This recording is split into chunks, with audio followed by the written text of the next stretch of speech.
Chapter 119. The false surrender. A wit scheme becomes a vain plan. The abdication. Later seeds learns from the ancient.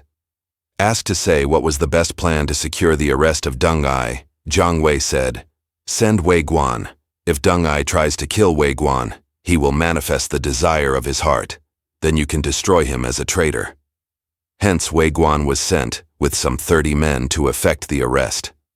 Wei Guan's own people saw the danger of the enterprise and urged him not to go, saying, "Zhong Hui clearly wants Deng Ai to kill you to prove his point." But Wei Guan said, "Do not worry, I have a scheme prepared." Wei Guan first wrote a score or two of letters, all in the same terms, saying, "Wei Guan has orders to arrest Deng Ai, but no other persons will be dealt with providing they submit quickly. Rewards await those who obey the imperial command. However, the punishment for laggards and those who are contumacious will be death to the whole family." Wei Guan sent these letters to various officers who were serving under Deng Ai. He also prepared 2 cage carts. Wei Guan and his small party reached Chengdu about cockcrow and found waiting for him most of the officers to whom he had written. They at once yielded. Deng Ai was still asleep when the party reached his palace, but Wei Guan entered and forced his way into Deng Ai's chamber. He roared out, "I serve the Son of Heaven's command to arrest Deng Ai and his son." The noise awakened the sleeper, who tumbled off his couch in alarm. But before Deng Ai could do anything to defend himself, he was seized, securely bound, and huddled into one of the carts. Deng Ai's son, Deng Zhong, rushed in at the noise, but was also made prisoner and thrust into the other cart. Many generals and attendants in the palace want to attempt a rescue, but before they had prepared, they saw dust arose outside, and Zhong Hui with an army was close at hand. Thus they scattered. Zhong Hui and Jiang Wei dismounted at the palace gates and entered.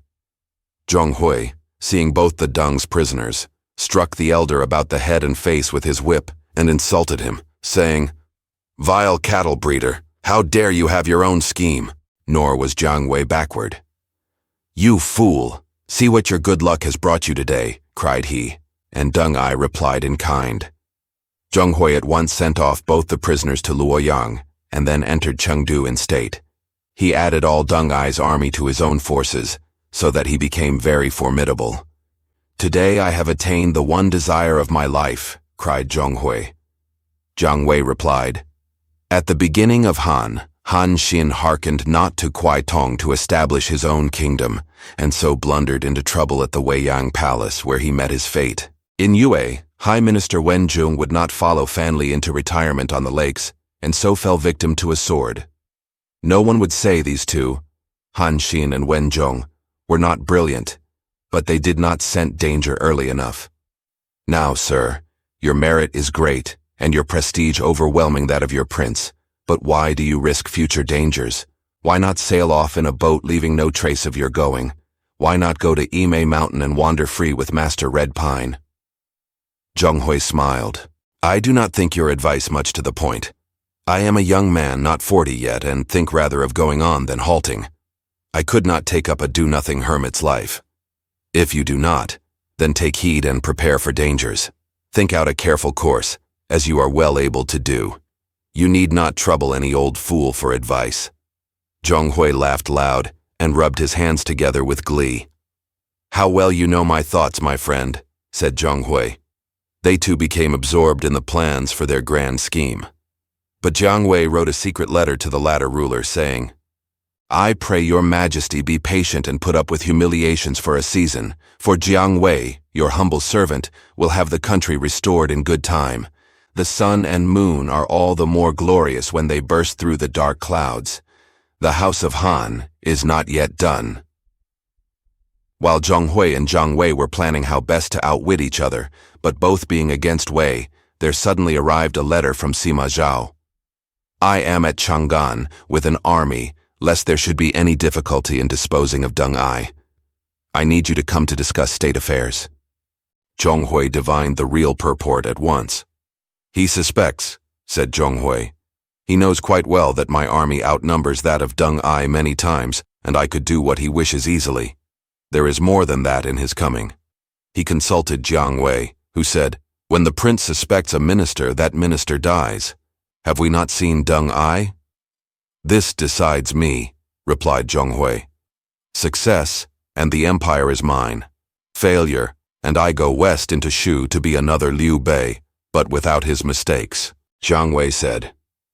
"Empress Guo of Wei has just died. You can pretend she left you a command to destroy Sima Zhao, the real murderer of the emperor. Your talents are quite sufficient to conquer the empire." "Will you lead the van?" said Zhonghui. "When success is ours, we will share the spoil." "The little I can do, I will do most willingly," said Jiang Wei. "But I am not sure of the support of all our subordinates.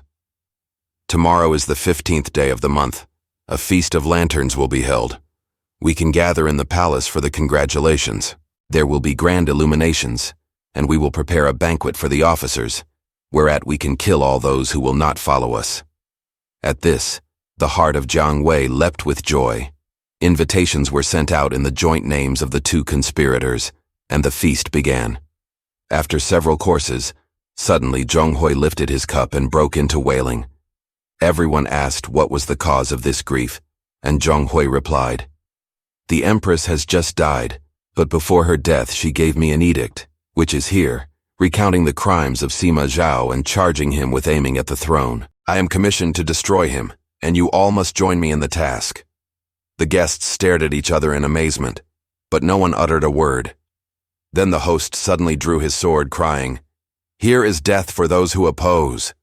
Not one was bold enough to refuse, and one by one, they all signed a promise to help. As further security, they were all kept prisoners in the palace under careful guard. "They are not really with us," said Jiang Wei. "I venture to request you to bury them all." "A great pit has been already dug," replied his brother host, "and I have a lot of clubs ready. We can easily club those who disagree and bury them in the pit." As Jiang Wei and Zhonghui discussed the matter, General Zhuge Liang, a man in the confidence of Zhonghui, was present. He had once served under Assistant General Hu Li, who was one of the imprisoned guests, and thus he found means to warn his former chief. Hu Li wept and said, "My son, Hu Yuan, is in command of a force outside the city. He will never suspect Zhonghui capable of such a crime, and I pray you tell him. If I am to die, it will be with less regret if my son can be told." "Kind master, have no anxiety. Only leave it to me," replied Zhuge Liang. He went to Zhonghui and said, "Sir, you are holding in captivity a large number of officers, and they are suffering from lack of food and water. Will you not appoint an officer to supply their needs?" Zhonghui was accustomed to yield to the wishes of Zhuge Liang, and he made no difficulty about this. He told Zhuge Liang to see to it himself, only saying, "I am placing great trust in you, and you must be loyal. Our secret must be kept. My lord, you may be quite content. I know how to keep a strict watch when necessary." And Zhuge Liang allowed to enter into the place of confinement a trusty confidant of Hu Li, who gave him a letter to his son Hu Yuan. When Hu Yuan knew the whole story, he was astonished and told his subordinates, and they were greatly enraged. They came to their commander's tent to say, "We would rather die than follow a rebel." So Hu Yuan fixed upon the 18th day of the month to attempt the rescue. He enlisted the sympathy of Wei Guan and got his army ready. He bade Zhuge Liang tell his father what was afoot. Hu Li then told his fellow captives. One day, Zhonghui said to Jiang Wei, "Last night I dreamed a dream, that I was bitten by many serpents. Can you expound the vision?" Jiang Wei replied, "Dreams of dragons and snakes and scaly creatures are exceedingly auspicious." Zhonghui was only too ready to accept this interpretation.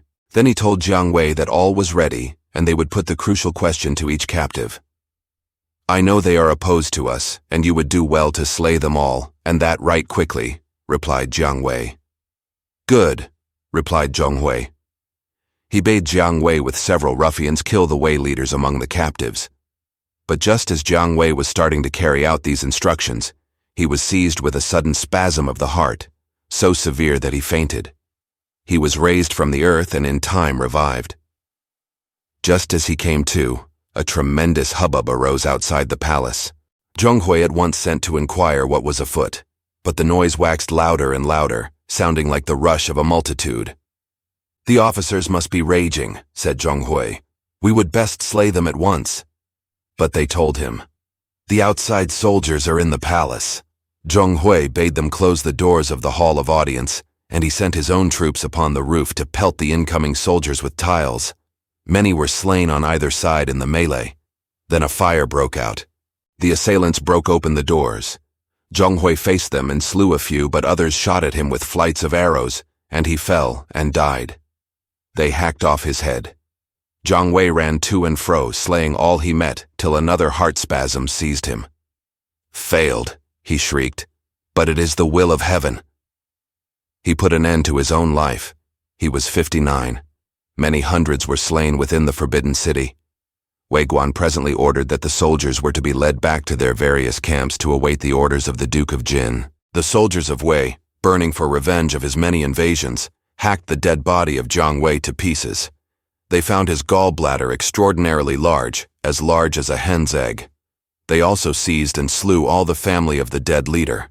Seeing that Deng Ai's two enemies on the spot were both dead, his old soldiers bethought themselves of trying to rescue him. When Wei Guan, who had actually arrested Deng Ai, heard this, he feared for his life. "If Deng Ai lives, I will die in his hand," said Wei Guan. Furthermore, General Tian Shu said, "When Deng Ai took Zhang Yu, he wished to put me to death.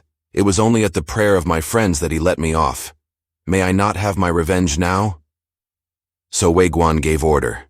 At the head of 500 cavalry, Tian Shu went in pursuit of the cage carts. He came up with them at Mianzhu and found that the two prisoners had just been released from the carts in which they were being carried to Luoyang. When Deng Ai saw that those coming up were soldiers of his own late command, he took no thought for defense.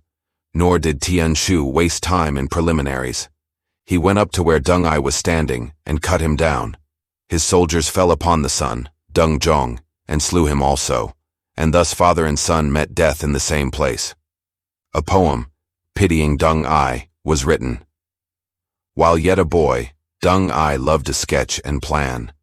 He was an able leader as a man. The earth could hide no secrets from his eye. With equal skill he read the starry sky. Past every obstacle his way he won, and onward pressed until his task was done.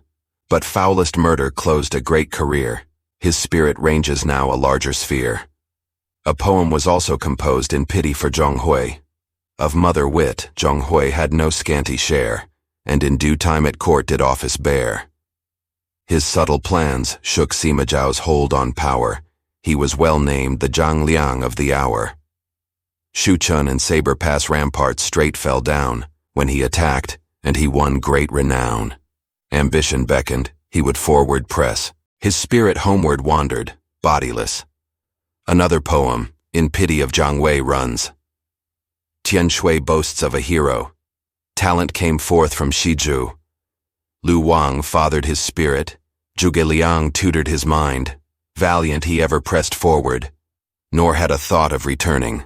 Grieved were the soldiers of Han when death wrapped his soul from his body, and thus died all three leaders. Many other generals also perished in the fighting, and with them died Zhang Yi and other officers. Liu Rui, the heir apparent, and Guan Yi, lord of Hanshu and grandson of Guan Yu, were also killed by the Wei soldiers. Then followed a time of great confusion and bloodshed, which endured till Jia Chong arrived and restored confidence and order.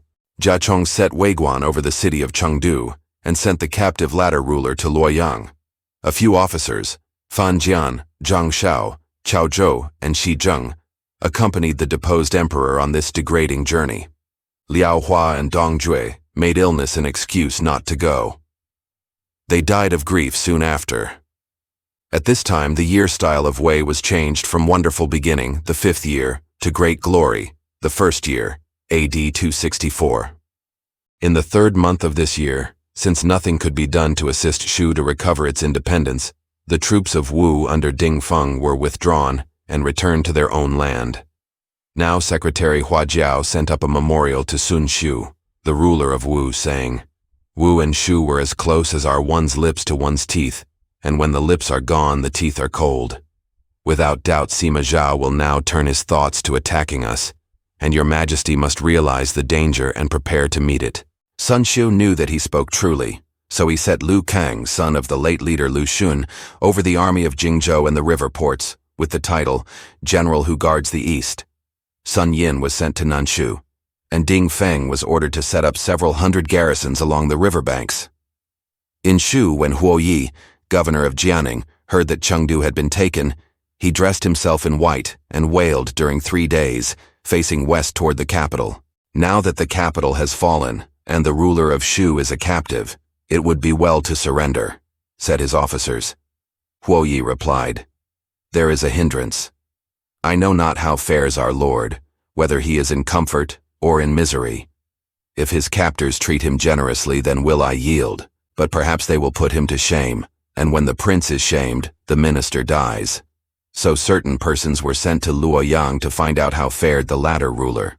Soon after the latter ruler reached the capital of Wei, Sima Zhao returned. Seeing the latter ruler at court, Sima Zhao upbraided him, saying, You deserved death for your vicious courses, corrupt morality, unchecked self-indulgence, contempt of good people, and misgovernment, which had brought misfortune upon yourself. Hearing this, the face of the latter ruler turned to the color of clay with fear, and he was speechless. But the courtiers said, He has lost his kingdom, he has surrendered without a struggle, and he now deserves pardon. Thus the latter ruler suffered no injury, but was created Duke of Anlai. Moreover, he was assigned a residence and a revenue, and he received presents of silk, and servants were sent to wait upon him, males and females in total 100. His son Liu Dao and the officers of Shu, Fanjian, Chaozhou, Xizheng, and others were given ranks of nobility. The latter ruler expressed his thanks and left. Huang Hao, whose evil influence had brought the kingdom to naught, and who had oppressed the people, was put to death with ignominy in the public place. When Huo Yi heard all these things, he came with his officers and yielded submission. Next day the latter ruler went to the residence of Sima Zhao to thank him for his bounty, and a banquet was prepared. At the banquet, they performed the music of Wei, with the dances, and the hearts of the officers of Shu were sad. Only the latter ruler appeared merry. Halfway through the feast, Sima Zhao said to Jia Chong, The man lacks feeling. That is what has ruined him. Even if Zhuge Liang had lived, he could not have maintained such a man. It is no wonder that Jiang Wei failed. Turning to his guest, Sima Zhao said, Do you never think of Shu? With such music as this, I forget Shu, replied the latter ruler. Presently the latter ruler rose and left the table to change dress. Xizheng went over to him and said, Why did your majesty not say you missed Shu? If your majesty are questioned again, weep and say that in Shu are the tombs of your forefathers, and no day passes that your majesty do not grieve to be so far away. The Duke of Jin may let your majesty return. The latter ruler promised he would. When the wine had gone round several more times, Sima Zhao put the same question a second time. Do you never think of Shu? The latter ruler replied as he had been told. He also tried to weep, but failed to shed a tear. So he shut his eyes. Is not that just what Xizheng told you to say? Asked Sima Zhao. It is just as you say, was the reply. They all laughed. But really Sima Zhao was pleased with the frank answer, and felt that nothing was to be feared from him. Laughter loving, pleasure pursuing, rippling smiles over a merry face, never a thought of his former glory in his callous heart finds place. Childish joy in a change of dwelling, that he feels and that alone, manifest now that he was never worthy to sit on his father's throne. The courtiers thought that so grand an exploit as the conquest of the riverlands was worthy of high honor, so they memorialized the ruler of Wei, Cao Huang, to confer the rank Prince of Jin on Sima Zhao. At that time, Cao Huang ruled in name only, for he had no authority. The whole land was under Sima Zhao, whose will the emperor himself dared not cross. And so, in due course, the Duke of Jin became Prince of Jin. After being made Prince of Jin, Sima Zhao posthumously created his father, Sima Yi, the original prince, and his late elder brother, Sima Shi, the wonderful prince. The wife of Sima Zhao was the daughter of Wang Su. She bore to him 2 sons, the elder of whom was named Sima Yan. Sima Yan was huge of frame. His flowing hair reached to the ground when he stood up, and both hands hung down below his knees. He was clever, brave, and skilled in the use of arms. The second son, Sima Yu, was mild of disposition, a filial son and a dutiful brother. His father loved him dearly. As Sima Shi had died without leaving sons, this youth, Sima Yu, was regarded as his son, to continue that line of the family. Sima Zhao used to say, "The empire was really my brother's." Becoming a prince, it was necessary for Sima Zhao to choose his heir, and he wished to name his younger son Sima Yu. But Shan Tao remonstrated. "It is improper and infelicitous to prefer the younger," said Shan Tao. And Jia Chong, He Zeng, and Pei Shu followed in the same strain. "The elder is clever, able in war, one of the most talented people in the state and popular. With such natural advantages, he has a great destiny. He was not born to serve." Sima Zhao hesitated, for he was still unwilling to abandon his desire. But two other officers, Grand Commander Wang Xiang and Minister of Works Xun Kai, also remonstrated, saying, "Certain former dynasties have preferred the younger before the elder, and rebellion has generally followed. We pray you reflect upon these cases." Finally, Sima Zhao yielded and named his elder son Sima Yan as his successor. Certain officers memorialized. This year, a gigantic figure of a man descended from heaven in Xiangwu. His height was 20 feet, and his footprint measured over 3 feet. He had white hair and a hoary beard. He wore an unlined yellow robe and a yellow cape. He walked leaning on a black-handled staff. This extraordinary man preached, saying, "I am the king of the people, and now I come to tell you of a change of ruler and the coming of peace." He wandered about for 3 days and then disappeared. "Evidently this portent refers to yourself, noble sir, and now you should assume the imperial headdress with 12 strings of pearls, set up the imperial standard, and have the roads cleared when you make a progress. You should ride in the golden-shafted chariot with 6 horses. Your consort should be styled Empress, and your heir, a parent." Sima Zhao was greatly pleased. He returned to his palace, but just as he was sitting down, he was suddenly seized with paralysis and lost the use of his tongue. He quickly grew worse. His 3 chief confidants, Wang Xiang, He Zeng, and Xun Kai, together with many court officials, came to inquire after his health, but he could not speak to them. He pointed toward the heir apparent, Sima Yan, and died. It was the 8th month of that year. Then said He Zeng, "The care of the empire devolves upon the Prince of Jin. Let us induct the heir. Then we can perform the sacrifices to the late prince." Thereupon Sima Yan was set up in his father's place. He gave He Zeng the title of Prime Minister, Sima Wang, Minister of the Interior, Xu Bao, Commander of the Flying Cavalry, and conferred many other titles and ranks.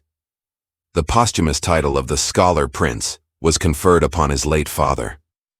When the obsequies were finished, Sima Yan summoned Jia Chong and Pei Shu into the palace and said, "Cao Cao said that if the celestial mandate rested upon him, he could be no more than King Wen of Zhou, who served as a regent only. Is this really so?" Jia Chong replied, "Cao Cao was in the service of Han, and feared lest posterity should reproach him with usurpation, wherefore he spoke thus. Nevertheless, he caused Cao Pi to become emperor." "How did my father compare with Cao Cao?" asked Sima Yan. Although Cao Cao was universally successful, yet the people feared him and credited him with no virtue. Cao Pi's rule was marked by strife and lack of tranquility. No single year was peaceful. Later, the original prince and wonderful prince of your line rendered great services and disseminated compassion and virtue, so that they were beloved. Your late father overcame Shu in the West and was universally renowned. Comparison with Cao Cao is impossible. Still, Cao Pi succeeded the rule of Han. Can I not in like manner succeed that of Wei?" Jia Chong and Pei Shu bowed low and said, "Cao Pi's action may be taken as a precedent to succeed an older dynasty. Wherefore prepare an abdication terrace to make the great declaration." Sima Yan resolved to act promptly. Next day he entered the forbidden city armed with a sword. No court had been held for many days, for Cao Huang was ill at ease and full of dread. When Sima Yan appeared, the ruler of Wei left his place and advanced to meet him. Sima Yan sat down. "By whose merits did Wei succeed to empire?" he asked suddenly. Certainly success was due to your forefathers, replied Cao Huang. Sima Yan smiled, saying, Your Majesty is unskilled in debate, inept in war, and unfit to rule. Why not give place to another more able and virtuous? Cao Huang's lips refused a reply, but Zhang Jie, one of the ministers, cried, You are wrong to speak thus, O Prince. His Majesty's ancestor conquered east and west, north and south, and won the empire by strenuous effort. The present emperor is virtuous and without fault. Why should he yield place to another? Sima Yan replied angrily. The imperial right lay with the Hans, and Cao Cao coerced them as he did the nobles. In making himself the Prince of Wei, he usurped the throne of Han. 3 generations of my forefathers upheld the House of Wei, so that their power is not the result of their own abilities, but of the labor of my house. This is known to all the world, and am I not equal to carrying on the rule of Wei? If you do this thing, you will be a rebel and an usurper, said Zhang Jie. And what shall I be if I avenge the wrongs of Han? He bade the lictors take Zhang Jie outside and beat him to death, while the ruler of Wei wept and besought pardon for his faithful minister. Sima Yan rose and left. Cao Huang turned to Jia Chong and Pei Shu, saying, What should I do? Some decision must be taken. They replied, Truth to tell, the measure of your fate is accomplished and you cannot oppose the will of heaven. You must prepare to abdicate as did Emperor Xian of the Hans. Resign the throne to the Prince of Jin, and thereby accord with the design of heaven and the will of the people. Your personal safety need not cause you anxiety. Cao Huang could only accept this advice, and the terrace was built. The Mouse Day of the 12th month was chosen for the ceremony. On that day the ruler of Wei, dressed in full robes of ceremony, and bearing the seal in his hand, ascended the terrace in the presence of a great assembly. The House of Wei displaced the House of Han, and Jin succeeded Wei. So turns fate's wheel, and none escape its grinding. Zhang Ji the True stood in the way and died. We pity him. Vain hope with one hand to hide Taishan mountains. The emperor-elect was requested to ascend the high place, and there received the great salute. Cao Huang then descended, robed himself as a minister and took his place as the first of subjects. Sima Yan now stood upon the terrace, supported by Jia Chong and Pei Shu. Cao Huang was ordered to prostrate himself, while the command was recited, and Jia Chong read, 45 years have elapsed since, in the 25th year of rebuilt tranquility, the House of Han gave place to the House of Wei. But after 45 years, the favor of heaven has now left the latter house and reverts to Jin. The merits and services of the family of Sima reach to the high heavens and pervade the earth. The Prince of Jin is fitted for the high office and to continue the rule. Now His Majesty the Emperor confers upon you the title of Prince of Chenliu. You are to proceed to the city of Jinyong, where you will reside. You are forbidden to come to court unless summoned. Sadly, Cao Huang withdrew with tears in his eyes. Sima Fu, guardian of the throne, wept before the deposed emperor and promised eternal devotion. I have been a servant of Wei and will never turn my back upon the house, said he. Sima Yan did not take this amiss, and out of admiration, he offered Sima Fu the princedom of Anping, but Sima Fu declined the offer. The new emperor was now seated in his place, and all the officers made their salutations and felicitated him. The very hills rang with Wan Shui, O King, live forever. Thus succeeded Sima Yan, and the state was called Great Jin, and a new year style was changed from Great Glory, the second year, to Great Beginning Era, the first year, AD 265. An amnesty was declared. Since then, Wei dynasty ended. The kingdom of Wei had ended. The founder of the dynasty of Jin took Wei as model. Thus the displaced emperor was named a prince when on the terrace high his throne he had renounced. We grieve when we recall these deeds. The new emperor conferred posthumous rank upon his grandfather, his uncle, and his father. Sima Yi the original emperor, Sima Shi the wonderful emperor, and Sima Zhao the scholar emperor. Sima Yan built 7 temples in honor of his ancestors. Sima Jun, the Han general who conquers the West. Sima Jun's son, Sima Liang, governor of Yuzhang. Sima Liang's son, Sima Huan, governor of Yingchuan.